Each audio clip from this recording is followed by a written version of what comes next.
breath work. We're going to keep the breath work short today because Kamaile's got tons of great info that she's going to share. Plus, this is all about time, right? And so we want to be able to do these things that are so good for us in a short amount of time. And I know each week I've been saying that, but like you really can do these practices in a short amount of time. So I'm doing them from my chair today. You can do them from anywhere, your car, your chair, you know, seated on a mat. That's awesome. Being out in nature, it's awesome to do in nature. So wherever you are, find your comfortable seat. And even in my chair, I like to use a little pillow to elevate my hips. Just takes the pressure off my lower back so that you can open up the diaphragm a little bit more. And just start with closing your eyes, bringing your gaze inward, shutting out the exterior world for a moment and really tuning into your interior world and your breath.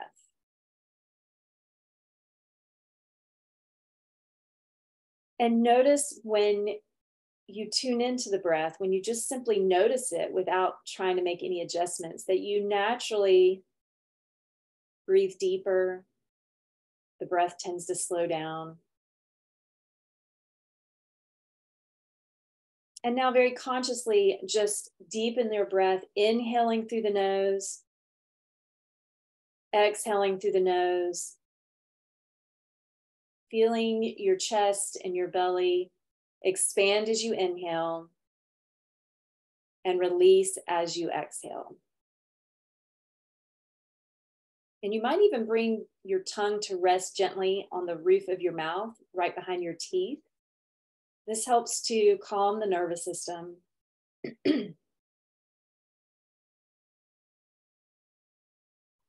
Just take a few more deep breaths like this. Softening your face. Releasing the shoulders down away from your ears. And for your final breath, make it the deepest breath yet.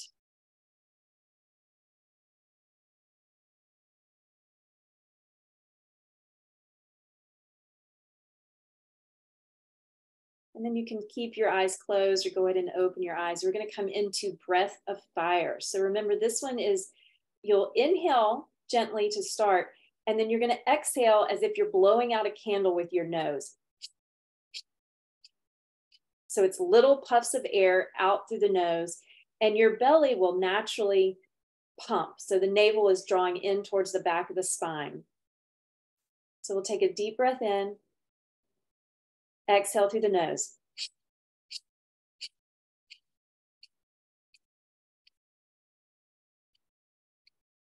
Like you're blowing out a candle each time, focusing only on the exhale, allowing the inhale to naturally arise.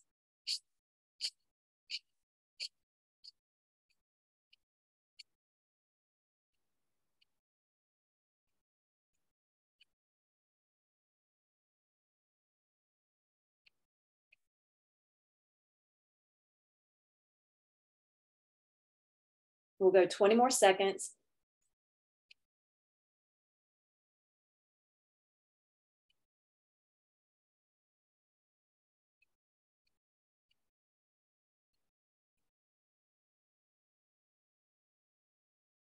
And then go ahead and release control of the breath.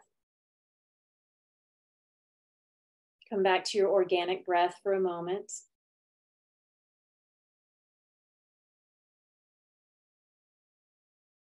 Feeling the energy starting to shift in your body. And we'll come into the second portion of our detox and cleansing breath practice, which we've used all month. And we'll do bellows breath. So you'll start with a deep inhale through the nose, and then you're going to exhale 7 puffs of breath out through the nose, kind of like we did breath of fire. So as if you were blowing out 7 candles, and you might think about breathing all the way down the spine. So a deep inhale, then exhale.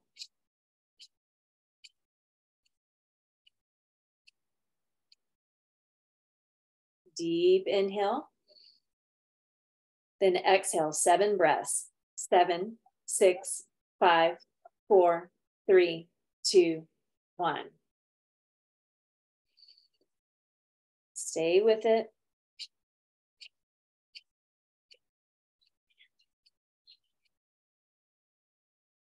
Deep inhalations and a complete exhalation in 7 parts.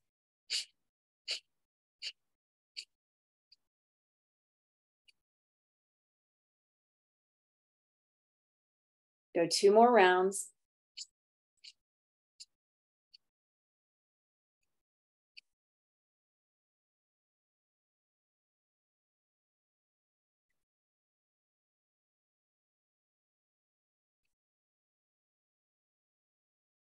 And after that last round, release control of the breath.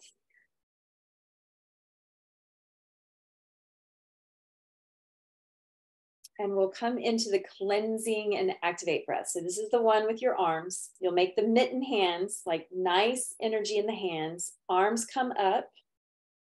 So they're sort of up in a V. And you're going to inhale through the nose and drop the right arm. Exhale through the mouth and drop the left arm.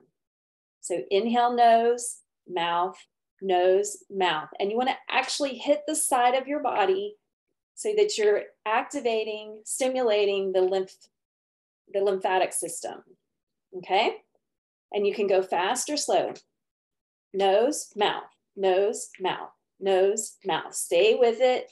Close your eyes, bring your gaze inward.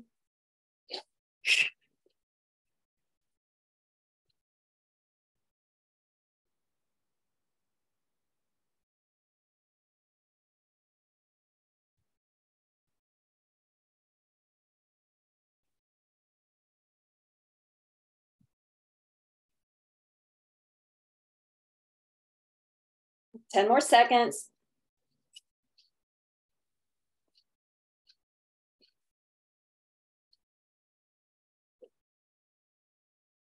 Inhale, take a deep inhale through the nose, hold the breath.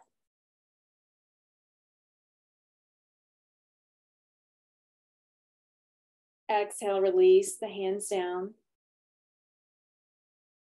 And we're going to come right into Agni Sar. So Agni Sar is the navel pumping one. You're going to take a deep inhale through the nose. Hold the breath at the top of the inhalation. Pump the navel 7 times while you're holding the breath. Exhale through the nose. Inhale again.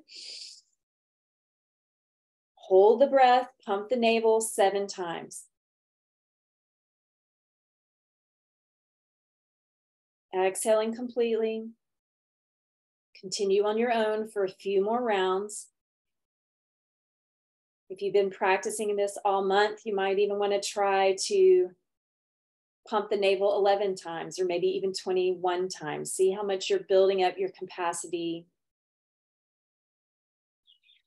activating your digestion, strengthening the navel center. We'll go 2 more rounds.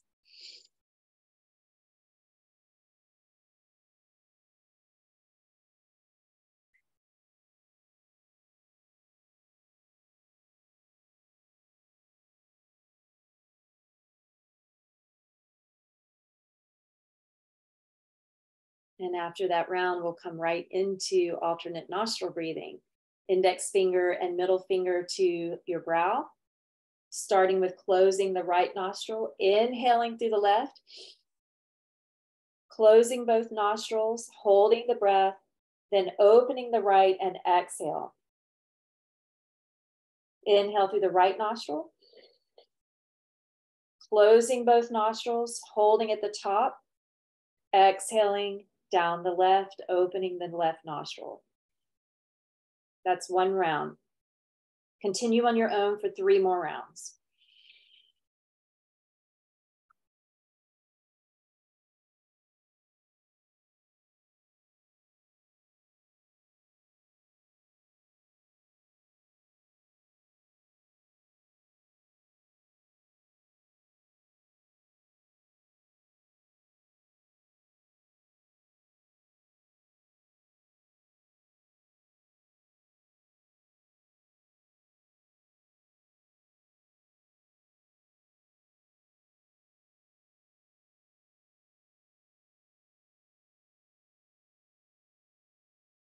After your third round, you can release the hand down. Settle the breath.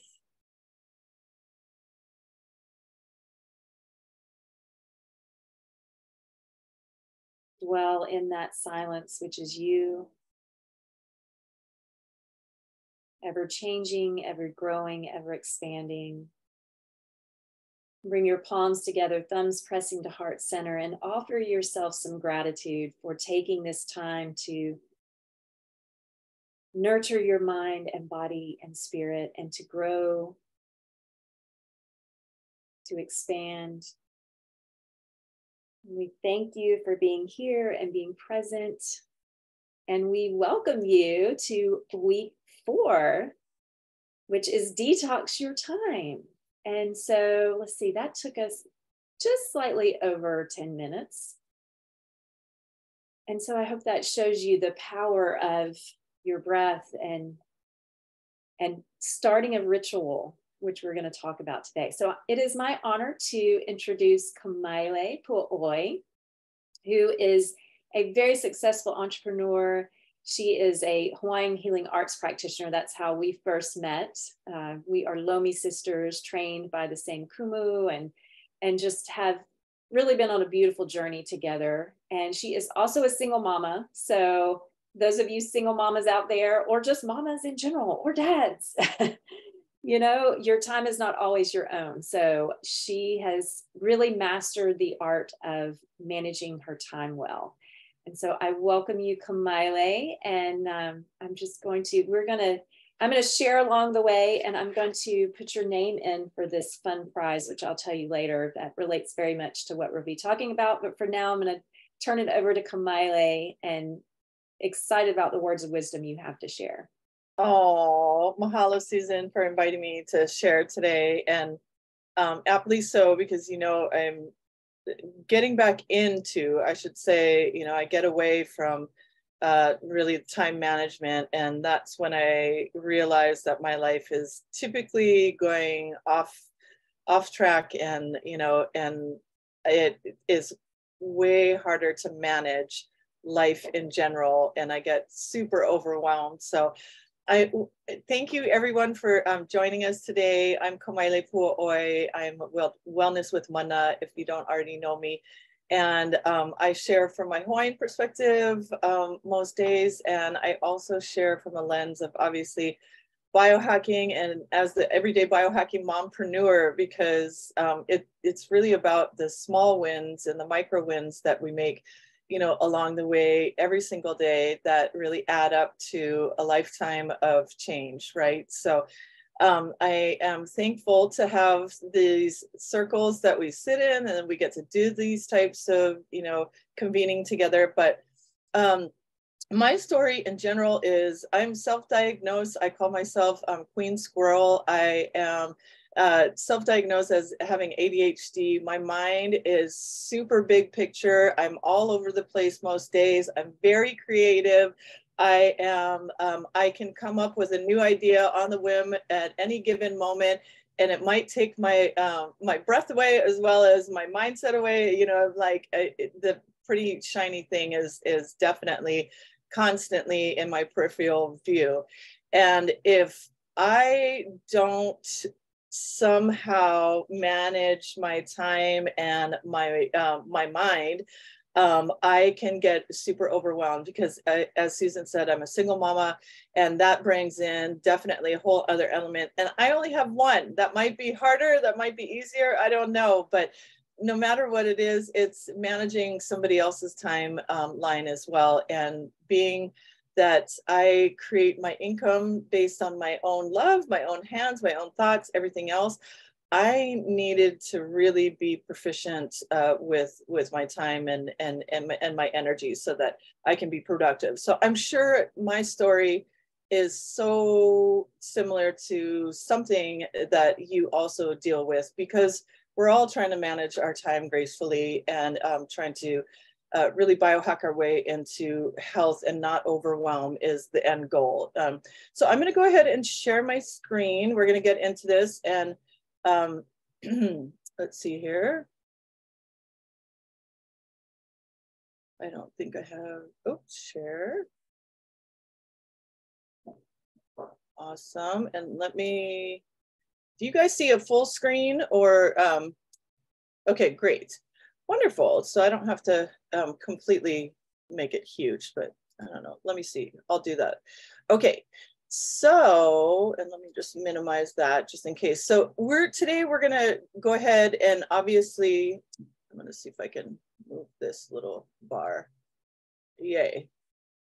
We're going to go ahead and build upon what we've been building upon for the last, 3 weeks. So Susan and other guest speakers have really dove into detoxing your mind and your mindset with meditation, breathwork, gratitudes, your body, how to eat clean, stay hydrated, your sleep schedule, exercise, movement. And then, of course, last week with Taylor, really how to biohack your home and kind of overhaul your home in regards to detoxing so that you're choosing healthier products for you and your family. So, but this week we're going to be talking about detoxing your time. And you think like, okay, I don't really need this. How does this really apply to me? Well, this is what we're going to be covering. So hopefully this will help you to really kind of be well-rounded, like I said, with all of your efforts in detoxing your life to make it much more calm, peaceful, and productive. So we're going to, one, identify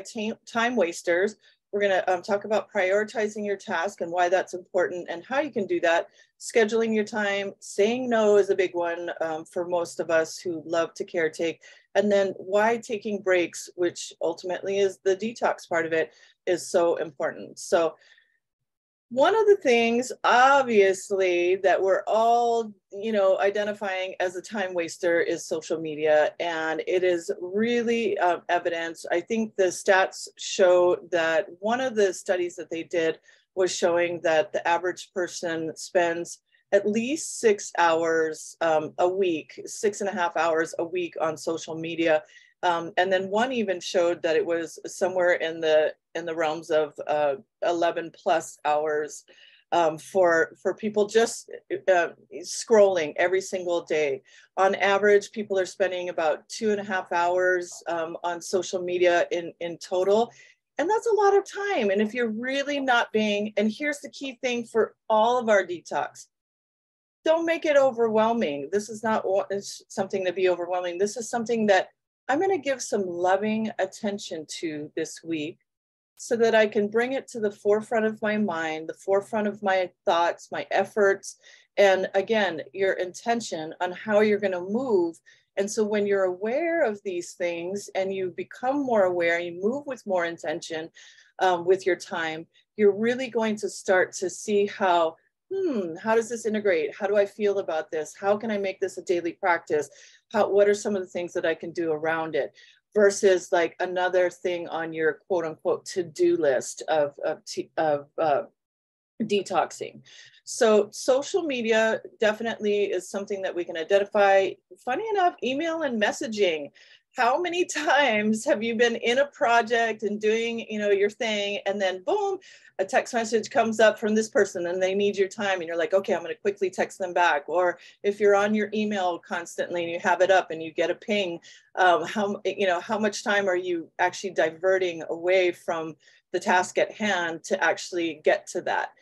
That's kind of what our minds are geared to do nowadays. And they say that we're no longer even held captive for 30 seconds. It's now 10 seconds. So the, social media, et cetera, are programming us to really move in such a fast-paced world. And is it really beneficial to really feeling fulfilled, I think, is that overall goal, right? Really feeling accomplished in moving forward, because that hit of dopamine is really what's going to get us through to the next task at hand. So multitasking is not a good thing. So that's something that we can identify that maybe we can help to lovingly attention and scale back on that. procrastination. You might want to journal around that. Meetings, are there meetings that maybe you don't have to make? Maybe you can decline, and we'll talk about how to say no appropriately and work on those skills. Internet surfing, definitely. I mean, give yourself a break. If that's your jam and you just want to zone out, set a timer. I got a beautiful little timer I was going to show you guys from Amazon. I'll drop it in the link below later. But, and then of course, poor timing, poor planning, and poor organization is always at the root cause of a lot of the overwhelm that we might feel and of course, creating time wasters, right? We might be spending way too much time on one thing. So that's where we're going to get into how to prioritize our time. I love this. This is something that Susan was talking about, and I might have her chime in here, is win the morning. You know, creating and sticking to a morning routine focused on that self-care. And Susan, can you share with us real quick how it is that you like to win the morning? Yeah, well, I think one of the things is setting your evening up so that you're going to win the morning, right? Which is circling back around to what we talked about in week 2, is getting in bed, getting good sleep so that you wake up in the morning refreshed. And one of the little hacks that I like to do is I turn my phone on airplane mode before I go to bed. One, because you do not want those EMFs. If you are sleeping with your phone in your bedroom, take it out. Get a good old-fashioned alarm clock and use that as your alarm. And then put your phone out of your bedroom, put it on airplane mode. And then when you begin your morning routine, whatever that is, make that a digital free zone. And that really helps, because as soon as your phone starts dinging, you know, especially if you're in different time zones like we are, you're getting messages from, you know, someone on the mainland or, you know, wherever. So that is a good hack there. But my morning routine is definitely breath work and meditation. And once you get in that habit, if you make it a practice, it then becomes a habit. And then it becomes something that, for me, it's like brushing my teeth. Like, I'm not going to leave my house without brushing my teeth. I'm not going to leave my house and start my day without doing my breath work and meditation. And so what we've been doing every single week is showing you how quickly you can do it. So yeah, win the morning. And I love how Lonnie brought up this week, you know, she was sharing with us on a private text how she, you know, you can quickly, what is it, BJ Fogg, where you can quickly habit stack your habits. So if you are brushing your teeth, that should be a trigger, a loop trigger to say, oh, I've got to do this, or you know, I can't brush my teeth before I have my at least 15 minutes of morning meditation, you know, kind of things. So make it even worse and can't go to the restroom before that. I don't know. So habit stacking is definitely something that we can, you know, that we can work on. And I love that, you know, this whole concept of winning the morning is really about self-care. And when you're setting yourself up for that, that self-love from the get-go, you're really expressing to yourself, like, I matter, my time matters. My routine, my health matters. You know, we often get lost, and this will come up in a later conversation, but we often get lost, especially as mothers, to so many other worlds that we're, you know, trying to hold up. And that applies to even our work environment as well. There's so many different things that we immediately go to think about, all of the worlds that we have a part in and how we're upholding that. But setting this as your precedence for your morning is really, truly setting yourself up to really fill your cup first. So, all right. I love this. You know, these are some of the things that I really had to learn in regards to how to identify what tasks, because again, if any of you can relate to an ADHD mind, it really kind of, you know, you just think of everything all at once, and everything seems extremely overwhelming. So one of the things that I actually like to do is I'll put down, create a list. I'll actually write out my to-do list, and some of the, things that you can use as part of, a practice that you incorporate is you can number the, what's most important to you. You can use this Eisenhower matrix, which is basically the 4-quadrant system that helps you to categorize the importancy and the urgency. So I love this. It says tasks are sorted into 1 of 4 categories. It's urgent and important. It's important, but not urgent. It's urgent, but not important. And it's not urgent, or it's not important. And, sometimes my mind loves to procrastinate. And when I don't actually categorize these, I will every time do what's easy instead of what's, who is it? Sarah's boyfriend. I forget his name. He eat the frog, but when we eat the frog, we're really winning the day, and we're really, what is his name? Remind me of his name. Sarah's, Tracy, anyway, but anyway, this is the Eisenhower matrix. You can also use set SMART goals. So SMART goals are specific. They want to be measurable. You want to be achievable and relevant. And then you want to make sure that you are held by, time. So by setting these goals, you can actually prioritize these tasks that are based on impacting and achieving your goals. So if you need help with any of these, I'm happy to chit chat with any of you afterwards, and we can really kind of dial in some of the things that I do. You're obviously going to want to prioritize those tasks that have the greatest impact on achieving your goals and moving you forward, like we said, because literally biochemically, we get a dopamine hit every time. That's why mini goals are so important. Every time we get to check off that little to-do list or something that we've moved forward, it literally lights us up internally and changes our biology on the inside, which therefore even detoxes at that level too, the energy that you're carrying forward into your next task. We want to consider deadlines so that we're working on those first.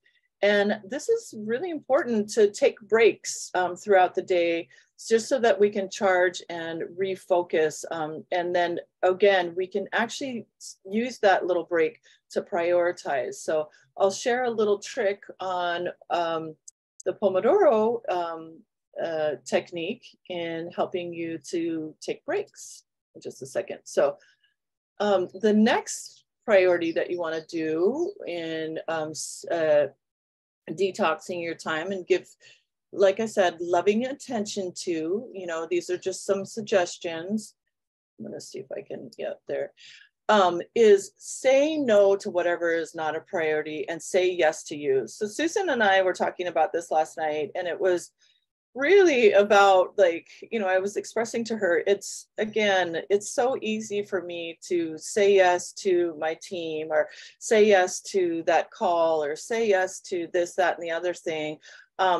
We've become such accommodating yes people that it really is harder for me, even down to my son. It's like, okay, without thought. But when I switch that and I say loving intention, okay, what is going to make me happiest inside and not give me the anxiety that I sometimes feel when I'm not prioritizing myself? I'm not getting the things done that are on my to-do list that'll give me the dopamine hit to really kind of, help me to move myself along and feel as if I'm not, swimming underwater type of thing. And so it's really learning and exercising how to say no. And I thought these were such great, beautiful, points that we can remember. Expressing gratitude. I love that one. So when someone says, hey, can you make it to this event? Or, I'd really love you to be there. And that you have another commitment, you can just simply say, thank you so much for thinking of me, but I'm going to have to decline. You're taking back the authority that you own over your own right. One of the things that I'm learning about my brain too is I can allow myself the mantra to say, what's right for me? I don't always have to fit into a box that pleases everybody, but what's right for me right now? What's right for my family right now? What's right for me and my son right now? There's so many different scenarios. What's right for me, and how can I actually express myself? Be honest. The honesty is number one. Hey, I've got something going on, or I've got a task at hand. I really need to hibernate and do this and stay indoors. Offer an alternative. Using I statements really helps to show your framework. And I love this point of view because I just recently read a book by Dr. Becky about communicating and relationships with your family members, and specifically your kids. And she was talking about a method that she uses, that two things are true, and so when you can share, hey, this is my point of view. This is where I'm coming from. This is where I stand from. I realize that this is also something that's important to you. You're helping to deflate anything that might feel as if there might be some sort of rejection on their part, or that, you're not prioritizing them. You're just letting them know that, hey, I know this is a priority for you, but I've already set, and time blocked this as a priority for me in my life and what's right for me. But hey, this can I offer you another alternative? Is there any way that I can catch the replay, or is there any way that I can, meet up with you later? I want to hear all about it, type of thing. So practicing being uncomfortable, even when it is uncomfortable, just practicing, no, I'm sorry that I'm not able to make it. And then following up, shows you genuinely care about something that you had to regret. So I love this thought process of practicing our no's and really keeping our boundaries. So we're saying yes to us a little bit more often, kind of like winning your morning. These, everybody knows, if you know me, you know that I love me some apps. I've got all the apps on my phone here. I'm going to go real quickly, but basically when you are time blocking, the best way to do it is get yourself a pen and paper. I don't even have my scheduler, and literally write it down. There's something about your mind actually computing it when you're writing down your schedule. I do both. I write it down, and then I also use digital. I actually use the Google Calendar app. And one of the things that I did for winning my morning was, instead of just having it all in my mind, I literally put in a 15-minute time block at 5 a.m. every morning for me to do my morning meditation.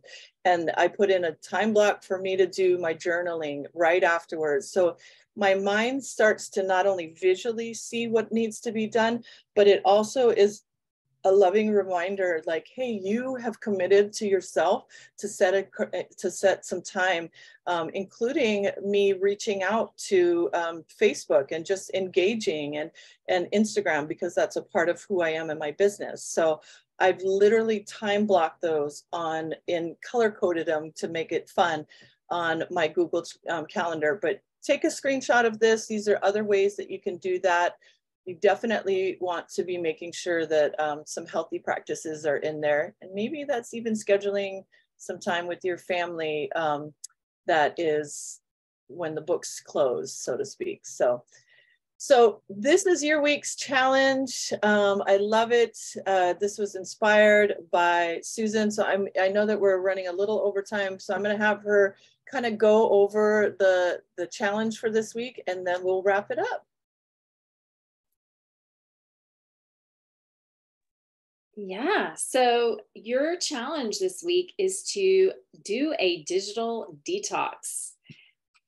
Challenge yourself to go a whole day without social media or YouTube. And if you're already like, that's not really like a big deal for me, extend that to TV and even your podcast, right? So anything that keeps you plugged in.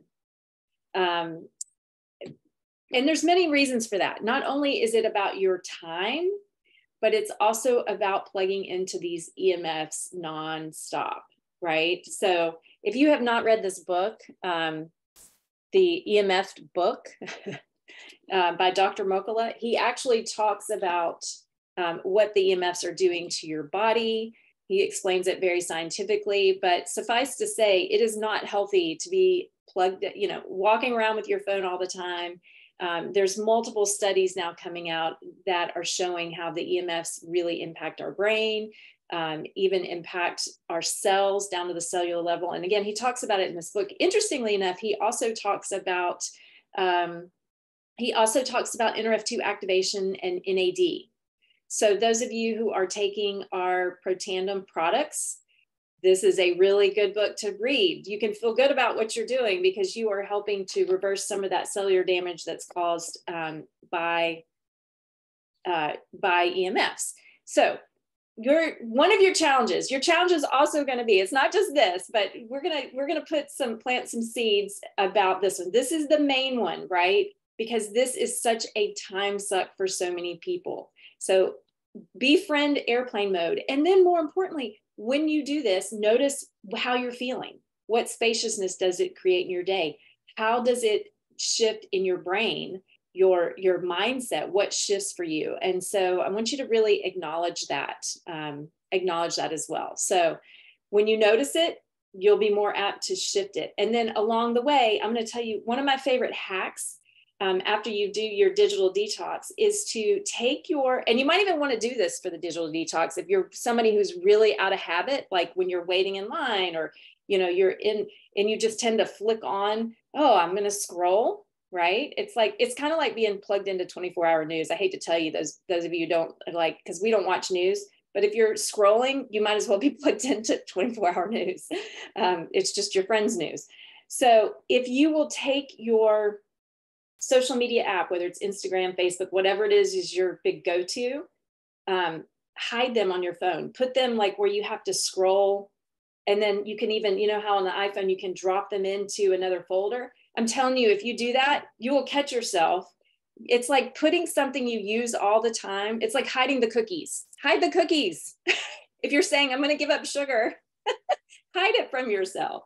So that is a really good trick. And I encourage you to do this with your family, right? The kids are on their phones way too much as well. YouTube, all that stuff. My kid loves YouTube. All right. So whatever your addiction is, this is the time to detox from that. And we'll be sharing about this in our group page. So I'll close it up considering it's the last week. So you remember every single week we're building on this foundation of everything we've done the week prior. But I know some people are like, maybe you're tuning in, you're listening to this for the first time. That's okay, because you can always, they all interweave.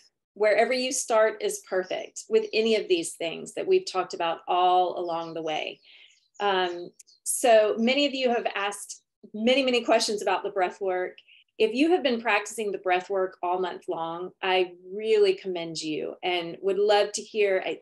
Many of you have been sharing how it is impacting, how it's shifting you, how you're feeling, what's coming up. You've been sharing that with me or Jamie. Jamie's in Singapore right now. That's why he's not here with us. But thank you for that. And I encourage you to continue to share. If you're comfortable with it, you can continue to share about any of these things on our Facebook group as well. Jamie and I do these breathwork instruction, our classes, even retreats. We've got a retreat coming up in October. If you are really looking for a deep dive and you think that this, the breathwork and the meditation and kind of this aspect of our well-being is something you'd like to explore more, I encourage you to just reach out and ask me about that, because it's going to be a real amazing deep dive into that. So for now, I want to do our little drawing of our folks that showed up live. Oh, let me show you what it is. Okay, some of you know my story, but I met this fella on an airplane once, sat next to him, and we started talking about kind of the things that we're talking about now. And he goes, well, I bought this watch a while back that, he goes, ever since I bought this watch, I'm never late. And I was like, really? I need a watch like that, because I'm always on time. I always prioritize everything. He goes, everything shifted for me since I bought this watch. And he showed me his watch, and there it is. That is his watch. and it's from this company called Steel Back Time. I had to go and order some of these watches because I was like, that is brilliant. And so I bought myself one, actually bought my older son one. These watches are great. Say what it says in the middle. Can you see that? You want to take it off the screen, then they can see. Oh yeah, sorry. Hold on, yeah. Stop share. So here we go. All right, here's the watch. That's all it has. It's completely digital free. It just says now. And so when you're questioning what is, what's the priority, especially when it concerns you, and you look down, and that it's funny, most of us have not worn watches very much anymore because we tend to look at our phone all the time. That's another good hack. Get back to wearing a watch. If you feel like you're just on your phone way too much because it's a time, or get a good old fashioned watch. But for now, okay, here we go. Okay. All right.